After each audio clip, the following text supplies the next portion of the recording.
What's going on, tire buyers? I'm here today trying to help you decide on your next set. Let's jump into the features, specs, and just a general overview of what you're looking at. Today we are looking at two 8570 R17 Patriot RT tires. This is a Patriot brand tire. It is from the Rugged Terrain series that they offer.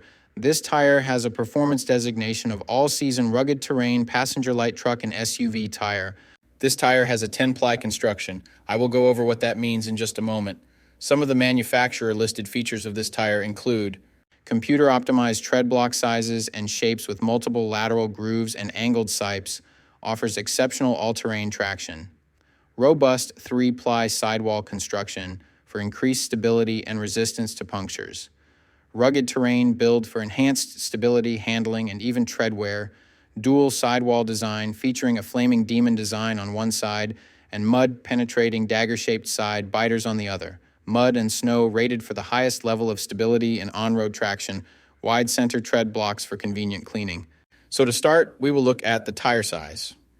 This is one of the most important parts, if not the most important part of your tire shopping journey, because if you order the wrong size, they more than likely won't work on your vehicle.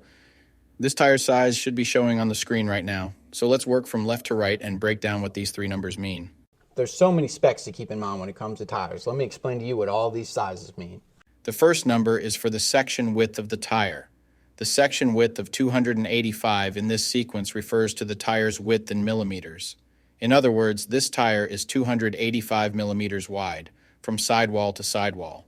The second number in the tire size refers to the aspect ratio. 70 in the sequence is the aspect ratio of the tire. The aspect ratio is a percentage, and it tells you the ratio of the tire's height to its width. In this example, the aspect ratio number 70 means that the tire's height is 70% of its width. The third and final number of your tire size refers to the rim size or diameter. 17 is the diameter of the rim this tire will go on. The rim size of 17 in this scenario indicates that this particular tire would fit a rim with a 17-inch diameter. Keep in mind this number is not negotiable. Unlike the first two numbers, you can't upsize and downsize this part. The only time this number will be different is if you are actually changing the size of your rim.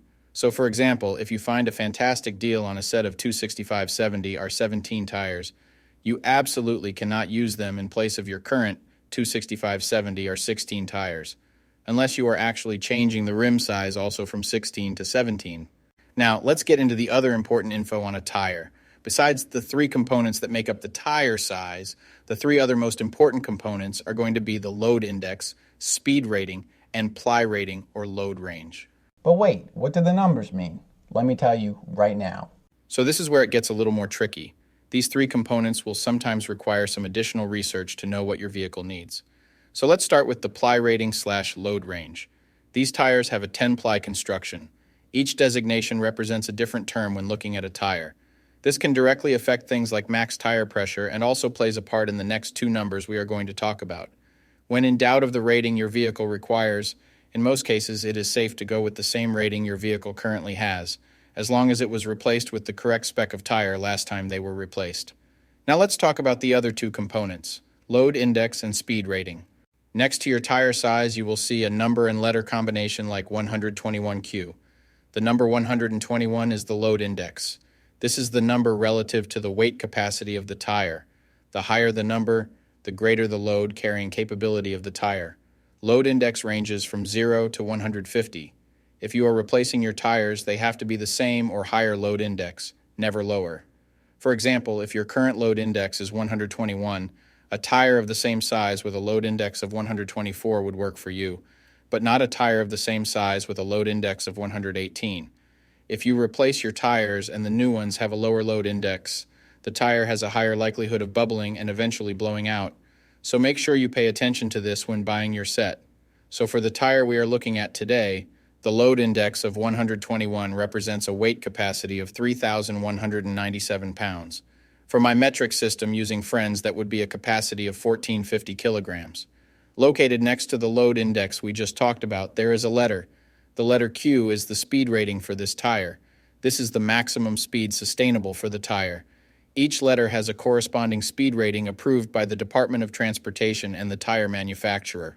Alphabetically, the speed rating increases as the letters advance from A to Z, except for the letter H, which we'll explain in a minute. The most common speed ratings range from L, 75 miles per hour, to W, 168 miles per hour. High-performance racing tires speed rated 168 miles per hour or higher are marked ZR. Originally, tire speeds were just S, H, or V, S being the slowest, H being the middle, and V being the fastest. Over the years, as tire speeds have evolved, for whatever reason, H has always remained the same, 130 miles per hour. When Z-speed rated tires were first introduced, they were thought to reflect the highest tire speed rating that would ever be required, in excess of 240 kilometers per hour or 149 miles per hour. While Z-speed rated tires are capable of speeds in excess of 149 miles per hour, how far above 149 miles per hour was not identified. That ultimately caused the automotive industry to add W and Y speed ratings to identify the tires that meet the needs of vehicles that have extremely high top speed capabilities. So the speed rating of Q in the case of this tire means that this tire is rated for speeds of 99 miles per hour or 160 kilometers per hour. While speed rating is important in some unique cases, you shouldn't spend a ton of time focusing and comparing tires based solely off of this. While you do want to make sure the tire matches your vehicle manufacturer's specified speed rating, in almost all cases, the speed rating of a tire should always be above 85 miles per hour, which is technically the fastest posted speed limit anywhere in the United States. In conclusion, when looking at this set, make sure your current numbers and letters all match to ensure a seamless buying experience. Hopefully with the information I just provided you, you can make an informed tire decision. I'll be seeing you guys. Peace.